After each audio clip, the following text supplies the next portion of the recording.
Hi, I'm Sujantra McKeever. And I'm Shalil Wilson. And we're here today discussing the many facets of meditation, and we're using as our trail guide the meditation book written by Sri Chinmoy. And right now we're looking at the chapter entitled Meditation, the Practical Problem Solver. And so oftentimes we think of meditation as a very subtle, erudite, otherworldly experience, and yet in the book, Sri Chinmoy presents it as something very practical. Right, it is. Because I think when you delve into meditation and you practice it, you begin to intuitively know the right thing to do and when to do that thing. And that is a huge question in everybody's life. So when we look at problems that we're dealing with, so often problems come from decisions we made, or the problem is we need to figure out what decision to make. And for myself, when I go into a nice meditative state, I feel very peaceful, very calm. And what I do is, if I need to make a decision, I'll bring in my two options and, in a sense, sit with them or let them play through in my mind and see which really creates or sustains that peaceful feeling. And a lot of times I'll use that intuitive sense when making a decision. Just thinking back to just that very sentence, the practical problem solver, it's almost like meditation and this daily practice of it, and over a sustained period of time, it becomes the problem solver because those problems don't even arise. That's an interesting way to look at it, because what's actually happening is we're inviting the highest parts of ourselves, our soul, to become more part of our life. And so when you begin to listen to those inner dictates from our soul, then problems don't really occur. Because we become much more in tune with our own higher self and what we're supposed to be doing in life. So, to a certain extent, it's not going to be a problem-free life, but it'll, to a much greater extent, you won't have to deal with these things. Well, I think when you're making decisions from a very centered, balanced, and wise place, then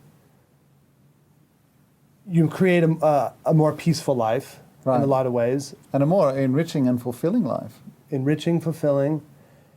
And then I think also for myself, there's still situations and things that occur in life, but when you can go into that meditative state or you have that meditative awareness, then you might look at it, I might look at it differently, or it's not as huge of a thing, or it takes on a different perspective. Right.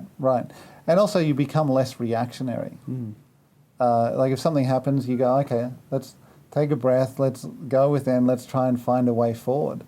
And by doing that, the decisions that you end up making, the choices you end up making are much more in tune with where your life is supposed to be headed, not with where your mind wants to take you or where your vital wants to take you, but more what your soul wants to achieve in this life. And, our souls come to Earth with a certain destiny or certain experiences they want to have, and it's up to us to ensure that happens. So the more that we can listen to the higher parts of ourselves, the more we'll be in tune with our destiny.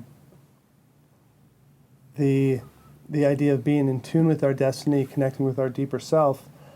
And I think a lot of times we want life to be a certain way with our mind, and we want things to go a certain way. And when they don't, then it's a problem.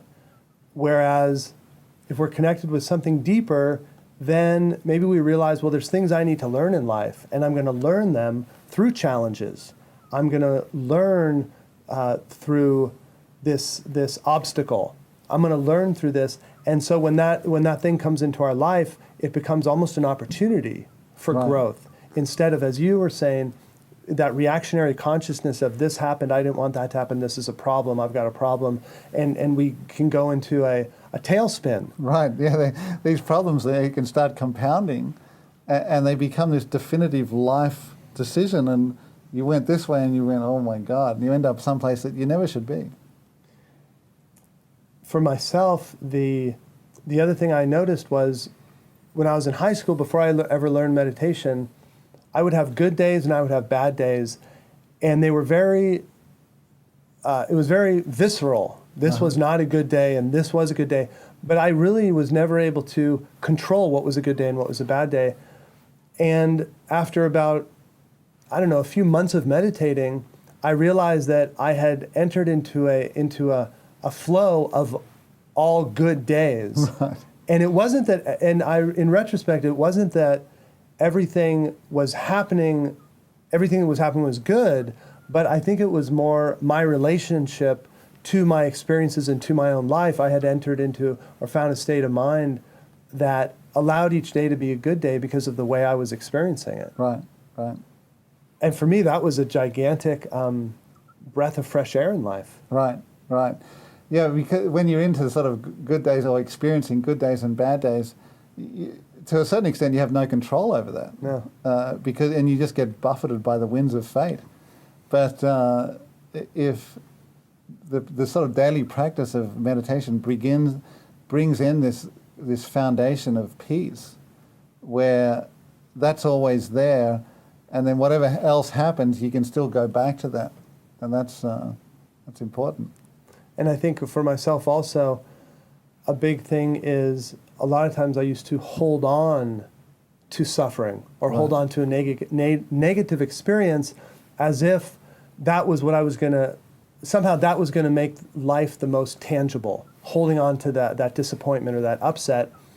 Whereas in learning to meditate, realizing there's a whole realm of experience you can hold on to, which is very expansive and joyful and happy, and feels a lot better to hold on to that Right. than to hold on to the other. Yeah.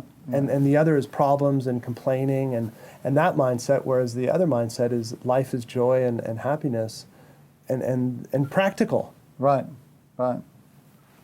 In the meditation book, Sri Chinmoy, one of the essays in it talks about, is meditation practical? And Sri Chinmoy says, yes, it's very practical because it's connecting with your soul. Right. And that is the most practical or real part of yourself versus being lost in our minds or mental fantasies. Connecting with our heart connects us with our real self. And what could be more practical than that? Good question. Not much, I'm thinking. Not much could be more practical. I'm Sujantri McKeever. And I'm Shalil Wilson. Thank you. Thank you.